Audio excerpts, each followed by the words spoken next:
નમસ્તે વિદ્યાર્થી મિત્રો, આપણે અભ્યાસ 3 ની અંદર અભ્યાસ અગાઉના વિડીયોમાં અભ્યાસ 2 ભણી ચૂક્યા હતા. તેની અંદર કારક વિભક્તિ, પ્રથમા વિભક્તિ કોને કહેવાય, દ્વિતીયા, તૃતીયા, ચતુર્થી, પંચમી, ષષ્ઠી, સપ્તમી અને સંબોધન, અને પરીક્ષામાં કેવી રીતે પૂછાય એની ચર્ચા કરી હતી. છતાં હું તમને કહી દઉં કે પરીક્ષાની અંદર ધારો કે જને શું વિભક્તિ પરિચય કરાવો તો જને જનયો જને શું એટલે જન શબ્દ અકારાંત પુલ્લિંગ, ષષ્ઠી વિભક્તિ. જને શું શબ્દ પૂછાય તો સપ્તમી વિભક્તિ બહુવચન. અહીંયા અભ્યાસ 3 ની અંદર ક્રિયાપદાની ક્રિયાપદો, તો એની અંદર આપણે 3 કાળ શીખવાના છે: વર્તમાન કાળ, સામાન્ય ભવિષ્યકાળ અને હેસ્તન ભૂતકાળ. તો વર્તમાન કાળથી આપણે જોશું તો વર્તમાન કાળ કોઈ પણ કાળના 2 પ્રત્યય હોય છે, પરસ્મય પદ અને આત્મનેપદ. પહેલા સમજી લેશું, પછી પરીક્ષામાં કેવી રીતે પૂછાય આપણે કહેશું. પરસ્મય પદના રૂપો, તો વર્તમાન કાળ પરસ્મય પદના રૂપ કયા છે? તો 8મા ધોરણમાં વર્તમાન કાળ આવી ગયો છે એટલે આવડતું જ હશે તમને. તો પ્રથમ પુરુષને ઉત્તમ પુરુષ પણ કહેવાય છે, બીજા પુરુષને મધ્યમ પુરુષ પણ કહેવાય છે, અને ત્રીજા પુરુષને અન્ય પુરુષ પણ કહેવાય છે. પ્રપુ એટલે ઉત્તમ પુરુષ પણ કહી શકાય, બી એટલે બીજો પુરુષ, એને મધ્યમ પુરુષ પણ કહી શકાય, ત્રીજા પુરુષને અન્ય પુરુષ પણ કહેવાય છે. તો વર્તમાન કાળ પરસ્મય પદના પ્રત્યયો કયા છે? તો મી, વહ, મહ, સી, થહ, થ, તી, તહ, અંતિ. ફરીથી જોઈએ તો કે મી, વહ, મહ, સી, થહ, થ, તી, તહ, અંતિ. હવે રૂપ કેવી રીતે બનાવો છો એ આપણે અહીંયા શીખશું.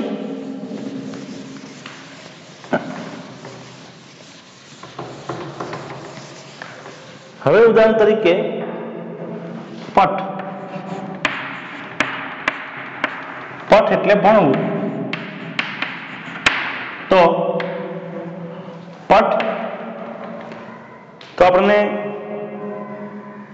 કયા ગણનો છે? ગણ શબ્દ ખબર હોવી પડે. ગણ એટલે સમૂહ. સંસ્કૃત સાહિત્યની અંદર આપણે 9મા ધોરણમાં પહેલો ગણ, ચોથો ગણ, છઠ્ઠો અને 10મો. પહેલો ગણ, ચોથો ગણ, છઠ્ઠો અને 10મો, આ 4 ગણના પ્રત્યયો શીખવાના છે. એટલે કે આ 4 ગણના ધાતુ રૂપો શીખવાના છે. પ્રથમ ગણનો પ્રત્યય અ છે, ચોથા ગણનો ય છે, છઠ્ઠા ગણનો અ છે અને 10મા ગણનો અય. તો ગણ એટલે શું? તો કે જે ધાતુ, મૂળ ધાતુ હોય તેની પાછળ જે પ્રત્યય લાગે તેને ગણ કહેવાય. ઉદાહરણ તરીકે મૂળ ધાતુ છે પઠ, તો અહીં પઠ છે તો પઠ, ઠ ની પાછળ અ લાગે છે. ઠ ની પાછળ શું લાગે છે? અ. તો આ અ શું થયું? તો આ અ શું થયું? તો વિકર્ણ પ્રત્યય. તો વિકર્ણ પ્રત્યય આ કયા ગણનો છે? તો અ એ કયા ગણનો છે? તો પ્રથમ. તો પ્રથમ ગણનો વિકર્ણ પ્રત્યય કયો લાગે છે? તો અ. પ્રથમ ગણનો વિકર્ણ પ્રત્યય કયો લાગે છે? તો અ. ચોથા ગણનો વિકર્ણ પ્રત્યય કયો લાગે છે? તો ય. છઠ્ઠા ગણનો વિકર્ણ પ્રત્યય કયો લાગે છે? અ. દસમા ગણનો વિકર્ણ પ્રત્યય કયો લાગે છે? અય. હવે તમને પ્રશ્ન થાય કે આ વિકર્ણ પ્રત્યયો કેવી રીતે યાદ રાખવાના? તો આમાં કોઈ યાદ રાખવાની જરૂર નથી. પુસ્તકમાં જે કંઈ ધાતુ રૂપો છે એમાં લખેલા જ હશે કે ભાઈ આ પહેલા ગણનો છે, છઠ્ઠા ગણનો છે, દસમા ગણનો છે કે ચોથા ગણનો છે, એટલે યાદ રાખવાની કોઈ જરૂર નથી. આ તો આપણે સૂત્ર બનાવતા હોય એટલે તમને ધ્યાન આવે એટલા માટે મેં થોડીક માહિતી આપી. તો ઉદાહરણ તરીકે કેવી રીતે બનાવી શકાય? તો મૂળ ધાતુ વત્તા વિકર્ણ પ્રત્યય પ્લસ પરસ્મય પદ કે આત્મનેપદ. હવે ધાતુરૂપ બનાવવા વખતે શું કરવાનું? ધારો કે મૂળ ધાતુ, તો અહીંયા મૂળ ધાતુ ધારો કે પટ લીધું. મૂળ ધાતુ કયું લીધું? પટ. મૂળ ધાતુ પ્લસ વિકર્ણ પ્રત્યય પ્લસ પરસ્મય પદ અથવા ઓબ્લિક એટલે અથવા આત્મનેપદ, ત્યારે આખે આખું ક્રિયાપદ બને. તો કેવી રીતે? તો મૂળ ધાતુ, ધાતુ એટલે શબ્દ, મૂળ ધાતુને શું કહેવાય? શબ્દ. કયો શબ્દ છે? અરે પટ. પટ એટલે ભણવું. મૂળ શબ્દ કયો છે? પટ. પટ એટલે ભણવું. હવે આ જે પટ છે એ કયા ગણનો છે? તો પ્રથમ ગણનો છે. કયા ગણનો શબ્દ છે? પ્રથમ ગણનો. પટ એ પ્રથમ ગણનો શબ્દ છે અથવા પ્રથમ ગણનો ધાતુ રૂપ છે, તો એનો વિકર્ણ પ્રત્યય કયો લાગે? હવે તમારે ધારો કે વર્તમાન કાળ પરસ્મય પદનું રૂપ બનાવવું છે, તો વર્તમાન કાળ પરસ્મય પદનું જે કઈ પ્રત્યયો છે મી, વહ, મહ, સી, થહ, થ, તી, તહ, અંતિ.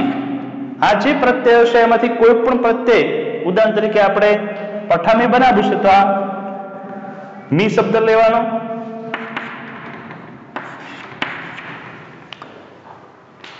હવે રૂપ કેવું બને જોઈએ? તો મૂળ ધાતુ છે. હવે આ બે ભેગું કરી નાખો. વિકર્ણ પ્રત્યય પટ, મૂળ ધાતુમાં વિકર્ણ પ્રત્યય ઉમેરાય તો કેવી રીતે થાય? પટ. હવે એક નિયમ છે કે જ્યારે કોઈ પણ ધાતુમાં વ કે મ આવતો હોય, કોઈ પણ ધાતુમાં મ કે વ આવતો હોય તો અ બેવડાય છે. તો અહીંયા પટ થયું વત્તા શું બેવડાય છે? અ. હવે પટમાં પાછો અ નાખો તો શું થાય? પઠા. કેમ કે અ પ્લસ અ બરાબર આ થાય છે.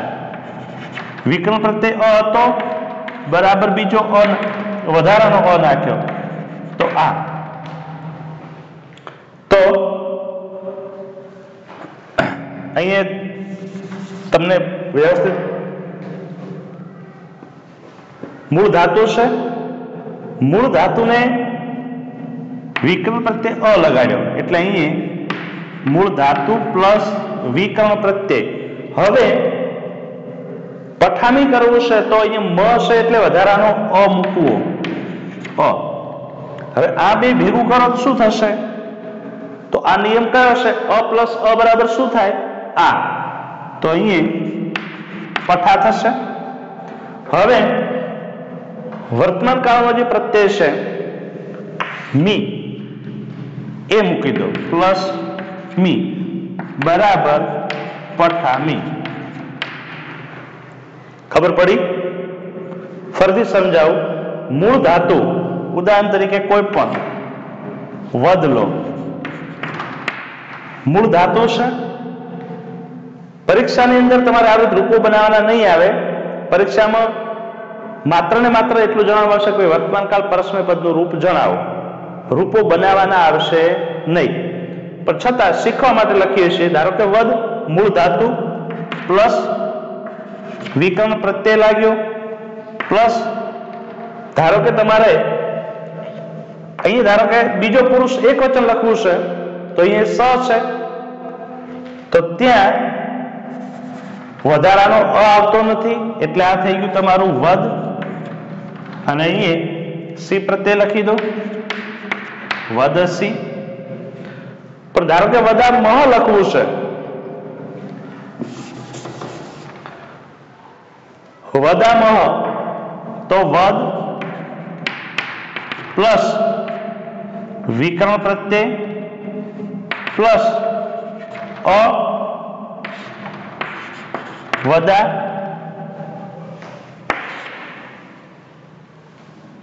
મ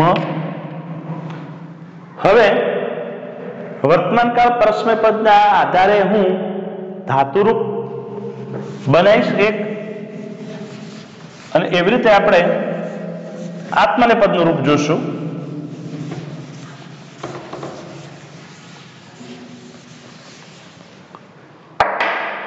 ઉદાહરણ તરીકે પટ પટ એટલે ભણવું તો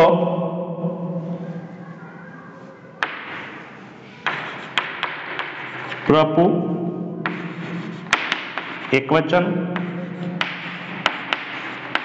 પઠામી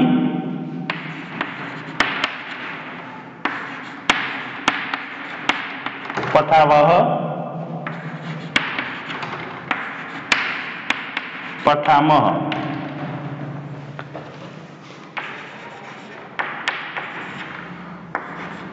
પઠસી પઠથઃ પઠથ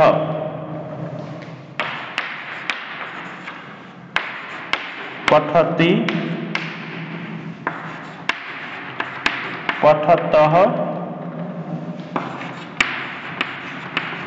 પઠંતિ હવે જોઈએ પ્રથમ પુરુષ પઠામી એક ખાસ ધ્યાન રાખવાનું કે જ્યારે વ અને મ આવે તો અ બેવડાય છે એટલે શું થઈ જાય આ થાય વ અને મ આવે તો અ બેવડાય છે ઉદાહરણ તરીકે પઠ તો અહીંયા મૂળ ધાતુ પણ મ છે એટલે પઠામી પઠાવહ પઠામહ પઠસી હવે અહીંયા વ નથી શું છે તો સ છે તો પઠસી પઠથઃ પઠથ પઠતી પઠત પઠંતી હવે પરીક્ષામાં કેવી રીતે પૂછાય તો પરીક્ષામાં આવી પૂછાય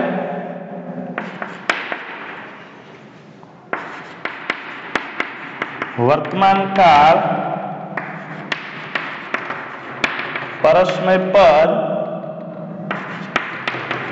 ત્રીજો પુરુષ બવ જણાવો હવે વર્તમાન કાળ પરસ્મય પદ ત્રીજો પુરુષ બહુવચન જણાવો અને ત્રણ ઓપ્શન આપેલા હોય એક ગચ્છસી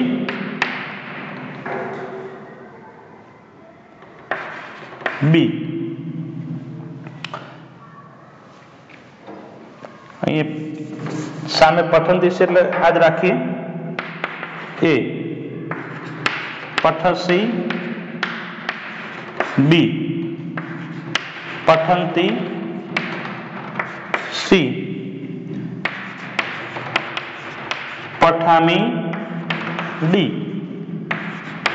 પઠાવહ પઠસી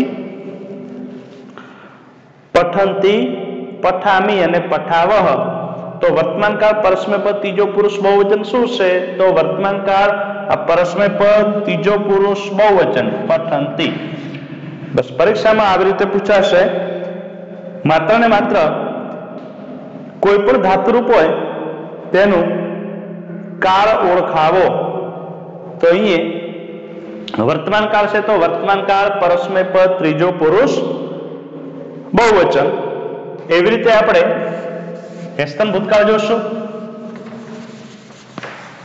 હવે વર્તમાનકાળ પરસ્મય પદ અને વર્તમાનકાળ આત્મનેપદ બંનેમાંથી આવી શકશે. જેમ આત્મનેપદનું રૂપ છે એમાં એક ખાસ ધ્યાન રાખવાનું કે એ હોય ત્યાં એ થઈ જાય છે. ઈ હોય ત્યાં શું થઈ જાય છે? એ. તો ધારો કે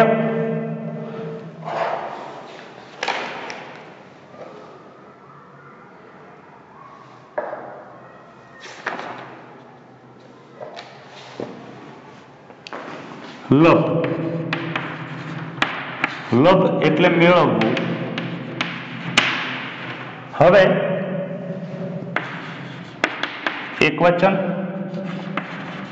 દ્વિવચન, બહુવચન. પ્રથમ પુરુષ,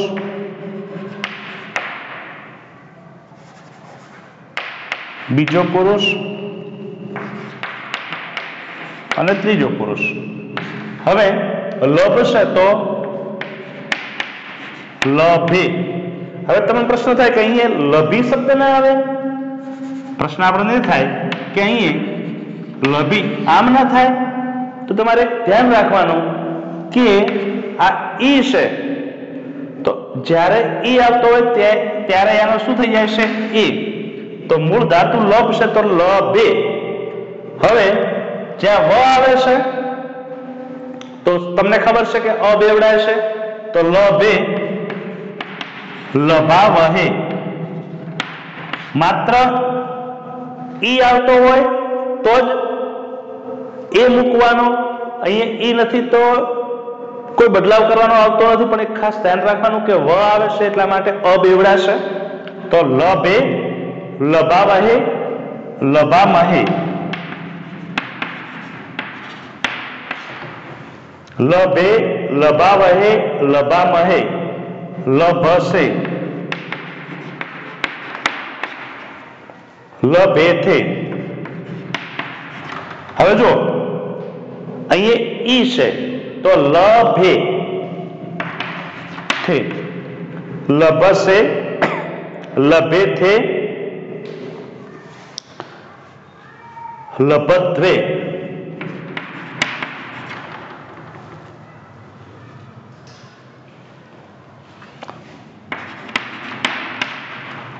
લભતે,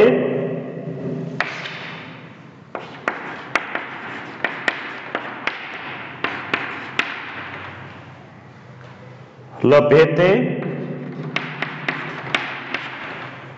લભંતે.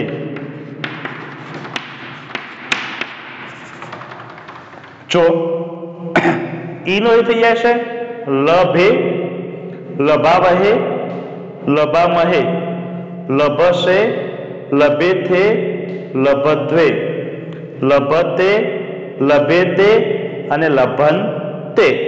એટલે અહીંયા જેમ વર્તમાન કાળમાં પૂછાશે એવી રીતે આત્મને વર્તમાન કાળ પરસ્મય પદનું જેમ પૂછાશે એમ આત્મને પદનું પણ પૂછાશે. અને બે ભેગું પણ હોઈ શકે છે. ઉદાહરણ તરીકે આમ લખેલું હોય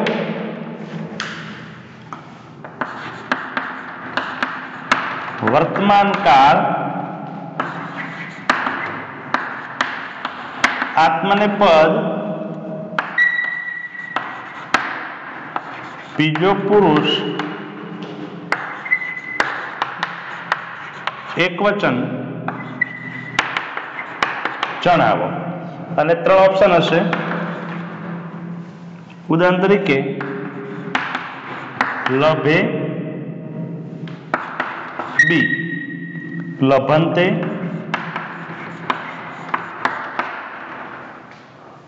સી, લભસે, ડી, લભદ્વે. હવે વર્તમાન કાળ આત્મને પદ બીજો પુરુષ એકવચન જણાવો અને 4 ઓપ્શન છે. એટલે તમારે વર્તમાન કાળ પરસ્મય પદના પ્રત્યયો અને વર્તમાન કાળ આત્મને પદના પ્રત્યયો તૈયાર કરવાના રહેશે. આના તમારે 10મા ધોરણની અંદર પણ એના જ પ્રત્યયો પૂછાશે. 10મા ધોરણમાં 16 થી 17 માસનું વ્યાકરણ રહે છે. એટલે વર્તમાનકાળ આત્મનેપદ બીજો પુરુષ એકવચન કયું છે? તો વર્તમાનકાળ આત્મનેપદ બીજો પુરુષ એકવચન, આ દ્વિવચન, આ બહુવચન, તો કયું આવશે? લભશે. તો જવાબ સી. તો આવી રીતે વર્તમાનકાળ માંથી પણ ખાલી જગ્યા અથવા વર્તમાન કાળમાંથી પણ આવી રીતે પ્રશ્ન પૂછાશે. એટલે વર્તમાન કાળમાં તમારે ખાસ ધ્યાન રાખવાનું કે વર્તમાન કાળ પરસ્મયપદના પ્રત્યયો તો કે મી, વહ, મહ, સી, થહ, થ, તી, તહ, અંતિ. વર્તમાન કાળ આત્મનેપદના પ્રત્યયો તો ઈ, વહે, મહે, સે, ઇથે, દ્વે, તે, ઇતે, અંતે.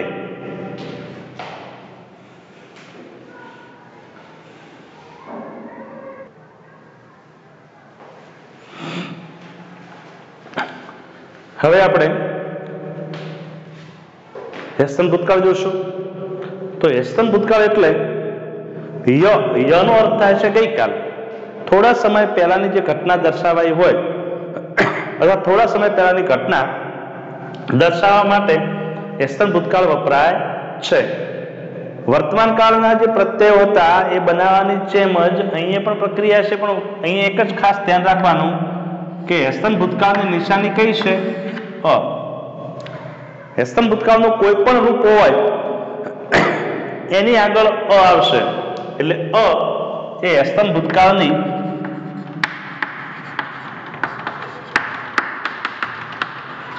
નિશાની. ધારો કે અવદત, અગચ્છત, અનમત, અલભે, અલિખે, તો અહીંયા હેસ્તન ભૂતકાળ પરસ્મયપદના પ્રત્યય જોશું આપણે. એકવચન, દ્વિવચન, બહુવચન, પ્રથમ પુરુષ, બીજો પુરુષ અને ત્રીજો પુરુષ. એકવચનમાં અમ, વ, મ, સ, તમ, ત, ત, તામ, અન. મ ખોડો છે એટલે અમ, વ, મ, સ, તમ, મ અધૂરો છે, તમ, ત પૂર્ણત છે, અહીંયા ત અધૂરો છે, ત, તામ, અન. તો આ હેસ્તન ભૂતકાળના પરસ્મયપદના પ્રત્યયો છે. અમ, વ, મ, સ, તમ, ત, તામ, અન. હવે એને આપણે ધાતુરૂપ કેવી રીતે લખીએ છીએ એ આપણે લખશું.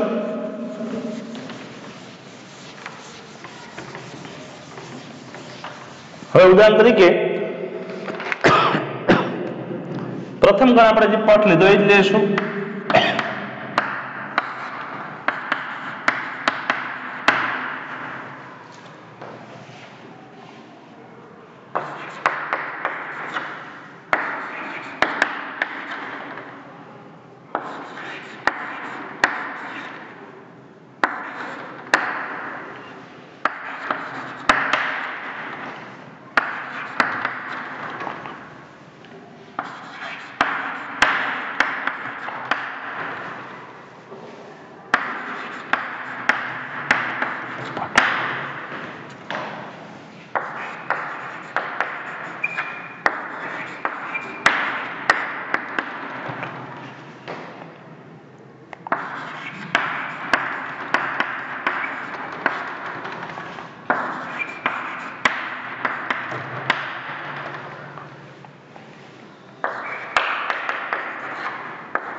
જોઈએ પટ પ્રથમ પુરુષ, બીજો પુરુષ, ત્રીજો પુરુષ, એકવચન, દ્વિવચન, બહુવચન.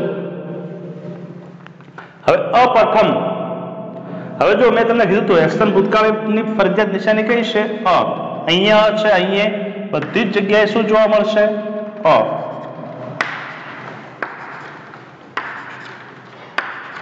હવે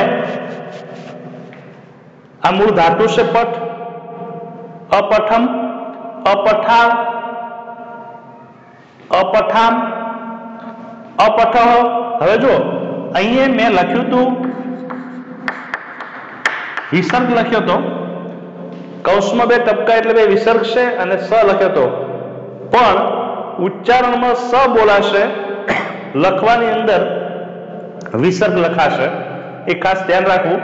એટલે અપઠ, અપઠતમ, અપઠત. લખવાની અંદર વિસર્ગ લખવો, મૂળ ધાતુને વિસર્ગ લગાડી દેવો. ઉદાહરણ તરીકે સ, બીજો પુરુષ એકવચન છે, આ વિસર્ગ છે, બોલવામાં સ બોલાય છે. મૂળ ધાતુ ધારો કે પટ, પટ છે, તો શું થયું?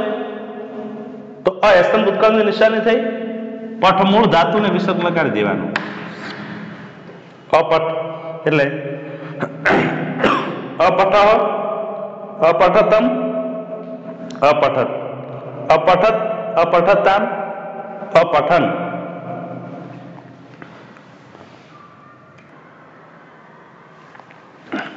જોઈએ કે વ્યસ્તન ભૂતકાળમાં પ્રથમ પુરુષ અપઠમ, અપઠાવ, અપઠામ, અપઠ, અપઠતમ, અપઠત, અપઠત, અપઠતામ, અપઠન. હવે જેમ આપણે વર્તમાન કાળમાં શીખ્યા એવી રીતે ઉદાહરણ તરીકે પૂછાય કે ભાઈ વ્યસ્તન ભૂતકાળ પરસ્મય પદ બીજો પુરુષ એક વચન જણાવો. તો વ્યસ્તન ભૂતકાળ પરસ્મય પદ બીજો પુરુષ એક વચન તો અપઠ. વ્યસ્તન ભૂતકાળ પરસ્મય પદ ત્રીજો પુરુષ બહુવચન જણાવો. તો વ્યસ્તન ભૂતકાળ પરસ્મય પદ ત્રીજો પુરુષ બહુવચન તો અપઠન. વ્યસ્તન ભૂતકાળ પરસ્મય પદ બીજો પુરુષ બહુવચન જણાવો તો અપઠત. તો આવી રીતે વ્યસ્તન ભૂતકાળ પરસ્મય પદના પ્રત્યયો, એવી રીતે આપણે વ્યસ્તન ભૂતકાળ આત્મનેપદના પ્રત્યયો ભણીશું.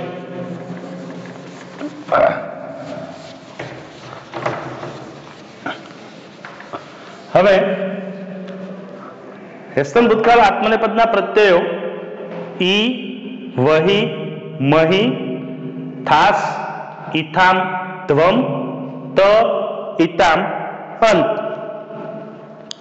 હવે ગઈ વખતે આપણે લભ શબ્દ હતો, આ વખતે પણ લભ બનાવીશું. લભ એટલે મેળવવું. તો મેં તમને અગાઉ જાણ કરી હતી કે ઈ આવતો હોય ત્યાં શું કરી દેવાનું? એ થઈ જાય છે. તો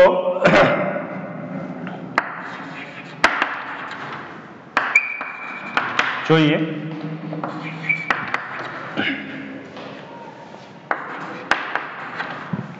લભ છે, તો આ શું મૂક્યું? વ્યસ્તન ભૂતકાળની નિશાની ફરજિયાત અ મૂકી જ દેવાની. તો અલભે, અલભી ની થાય, ઈ નો શું થઈ જશે? એ. તો અલભે, અલભાવહી,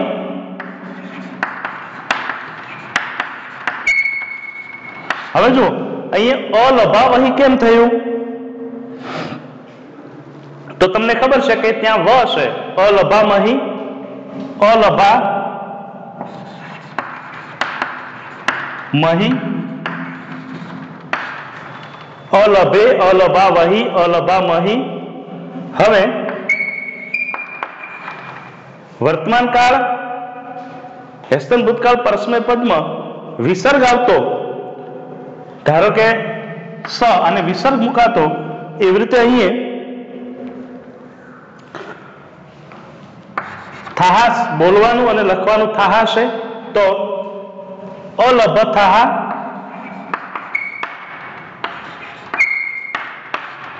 અલભથાહા, અલભેથામ. હવે જુઓ અલભે, ઈનો એ થઈ જાય તો અલભે થામ, અલભેથામ, અલભધ્વમ,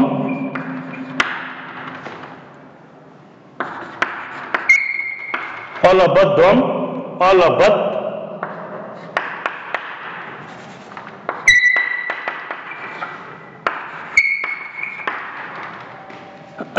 अलबत् अलबेताम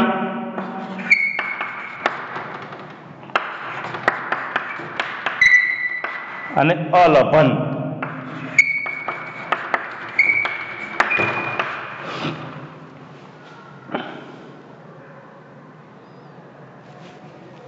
હવે જોઈએ લોભ ધાતુ છે, હેસ્તન ભૂતકાળ આત્મનેપદના રૂપો છે.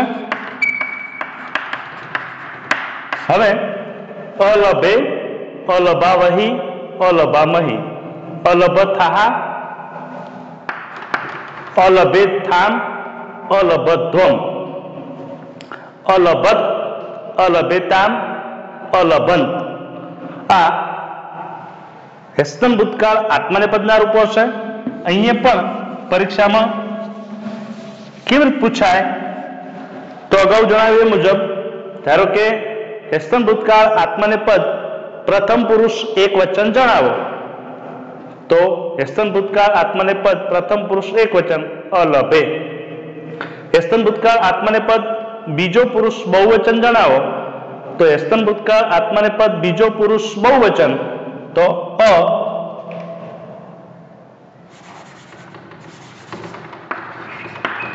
અલભ ધ્વમ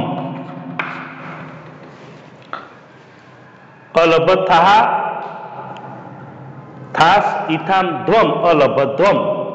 તો આવી રીતે હેસ્તન ભૂતકાળમાં પણ પૂછાય છે. હવે આપણે સામાન્ય ભવિષ્યકાળ જોશું.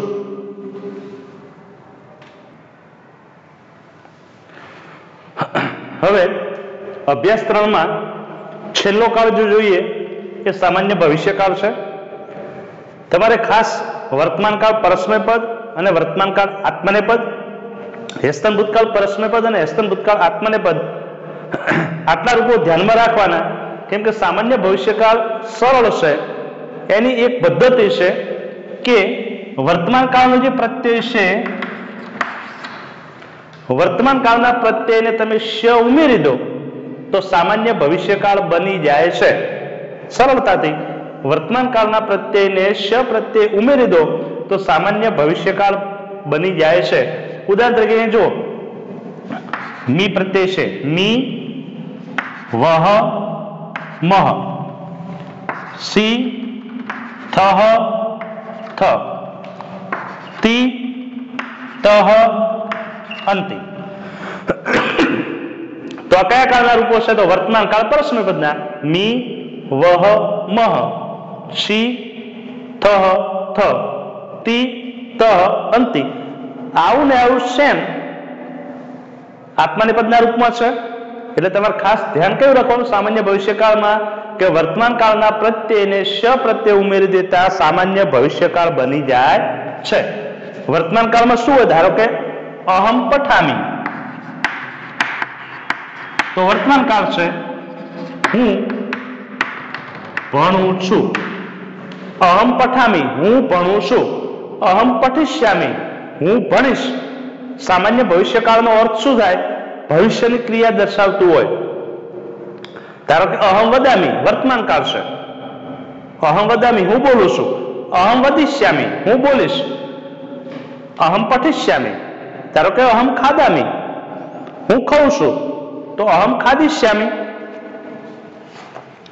ઉદાહરણ તરીકે અહમ નૃત્યામી હું નૃત્ય કરીશ તો અહમ નર્તિષ્યામી. વર્તમાન કાળના અહમ લિખામી હું લખું છું તો અહમ લિખિષ્યામી. એટલે વર્તમાન કાળના પ્રત્યયને શ પ્રત્યય ઉમેરી દેતા સામાન્ય ભવિષ્યકાળ બની જાય છે. આટલું ધ્યાન રાખવાનું.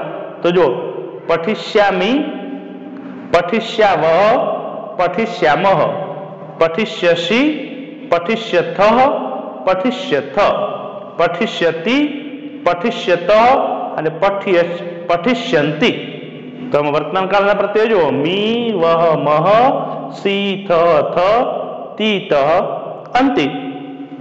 તો એવી રીતે હેસ્તન ભૂતકાળ પરસ્મય પદ એવી રીતે એસન ભૂતકાળ આત્મનેપદ તો ધારો કે લભશે તો લભિષ્યે લભિષ્યાવહે લભસ્યામહે લભિષ્યસે લભસ્યેથે લપસ્યદ્વે લપસ્યતે લપિષ્યતે અને લપસ્યંતે હવે ત્યાં પણ શું છે તો ઈ વહે મહે સે તે દ્વે તે તે અંતે ધારો કે મિલ ધાતુ હોય તો મિલિષ્યે મિલિષ્યાવહે મિલિષ્યામહે મિલિષ્યસે મિલિષ્યેથે મિલિષ્યદ્વે મિલિષ્યતે મિલિષ્યેતે અને મિલિષ્યંતે ટૂંકમાં વર્તમાન કાળના પ્રત્યયને શ પ્રત્યય ઉમેરતા સામાન્ય ભવિષ્યકાળ બની જાય છે. તો અહીંયા આપણે અભ્યાસ 3 ક્રિયાપદાની નો અભ્યાસ પૂર્ણ થાય છે. હવે આવતા વિડિયો લેક્ચરમાં આપણે ક્રિયાપદ કૃદંતો ગ્રામરની અંદર હવે 9મા ધોરણમાં કૃદંતો અને સમાસ એ આવતા વિડિયો લેક્ચરમાં જોશું.